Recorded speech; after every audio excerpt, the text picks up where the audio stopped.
so guys एउटा अहिले चाहिँ के हो उयसमा ट्रेन्ड छ नि त अच्छा इन्स्टाग्राममा त रिल्समा चाहिँ एउटा ट्रेन्ड छ नि त आज हामी तपाईँहरूलाईसँग लालीसँग भेटाउने छु भन्ने रिल्स चाहिँ पुरा फेमस छ नि त अनि त्यसको लागि चाहिँ म मेरो हस्बेन्डलाई चाहिँ गाई बनिनु भन्दैछु नि त बन्न ल लाली म पैसा दिन्छु नि तिमीलाई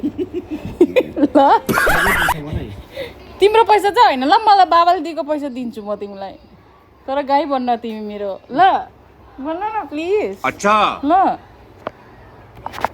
यस्तो हुन्छ होइन अरूको हस्बेन्डले चाहिँ गाई बनेर गरिरहेको छ होइन तर मेरो हस्बेन्ड चाहिँ मान्दैन हो गाई बनिनु कस्तो छ पैसा दिन्छु भन्दा पनि नमानेको कस्तो गुन्डा रहेछ हो हिँड्नु त एउटा केही गर्नु मान्दैन म चाहिँ यहाँ फेमस हुन्छु हो फेमसै हुनु दिँदैन अन्त बुढाले नै साथै दिँदैन कहाँबाट फेमस हुनु है कसलाई गाई बनाउनु